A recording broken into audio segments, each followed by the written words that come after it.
Here to break down the headlines, Nilay Patel is editor-in-chief of The Verge and a CNBC contributor. Delano Saporu is founder of New Street Advisors and also a CNBC contributor. So is Steve Grasso, who is also here, and he is also the CEO of Grasso Global. It is great to have everybody. What a day. Let's start with some of the biggest movers. Facebook is probably the sort of main one here, down 5.5%.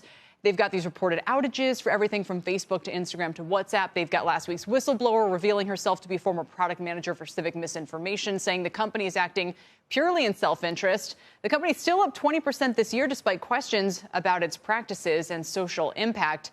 So let's start with you, Steve Grasso. Is Facebook kind of the reason why the market is under so much pressure today? Is it just getting swept up in all of this? Is it just coincidental, I guess, that it's down this much? Or what do you make of, how would you relate its own problems to the problems the broader market is experiencing, if there is any relation?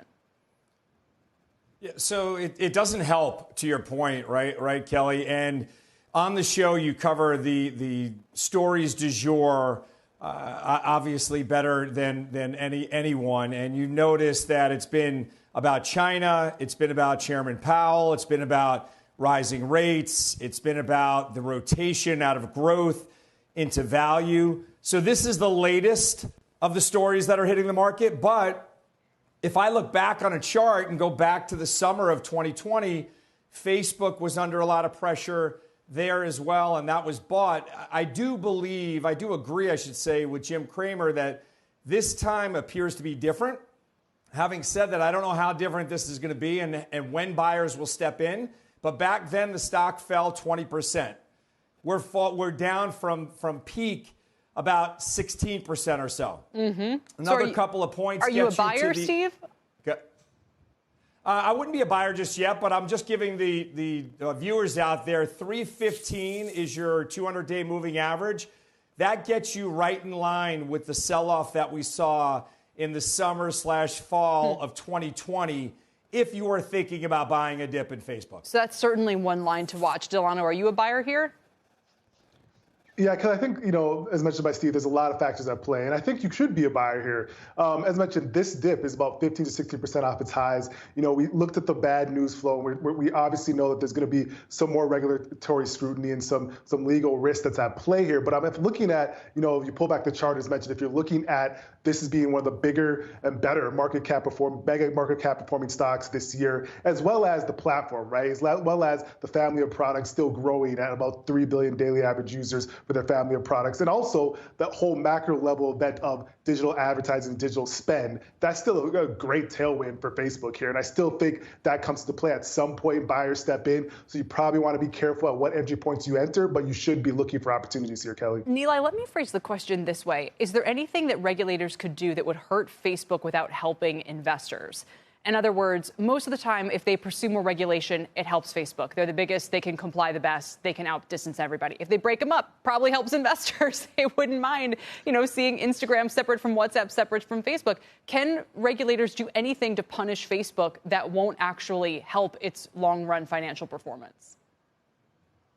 I think there's a lot regulators want to do. I think right now we are so exhausted by endless Facebook scandals that we might not be seeing this one for the scale that it has and the impact that it has. What you have with the whistleblower is Facebook's own research, Facebook's own employees saying this company is hurting people in X, Y, and Z ways, specific ways, with teen girls and body image issues, with radicalization. That stuff is cannon fodder for regulators. The whistleblower says she doesn't want Facebook to be broken up. She's obviously on the Hill tomorrow. Facebook itself says it wants regulations. I think it wants to capture the industry in that way. I think every regulator in this country has finally been handed a sheet of papers from Facebook itself that says this company is doing harm, and it knows it. And I think it's going to take a lot for Facebook to get through this in a way that doesn't result in a company being radically restructured, whether that's a breakup or whether that's a governance change, which I think a lot of people would like to see. Something is coming this time. It seems to me, Delano, maybe the only two sources of pressure could be massive divestment on the ESG front, although, again, if you look at the financial performance of Altria, not necessarily a bad thing. But maybe you could destroy the profitability by requiring them to have such a humongous content curation staff that it literally, the platform economics are no longer attractive. Does that make sense to you as an investor? And do you see that risk looming at all? Yeah, that's certainly a risk. And I do agree with some sort of ESG front where Facebook is bringing to the forefront maybe a plan on how they're going to comply and how they're going to make the platform better. Because we know, as mentioned in the report, that they are a lot of the reports and a lot of the content that's being shared is driven on some non-factual information, on some harmful information. And so if they're bringing forth this and kind of getting in the forefront of it, this could be a good opportunity. And we want to see some governance changes that could potentially be strong for investors. And I think that'd be the best way to go as from an investor standpoint. Yeah.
you.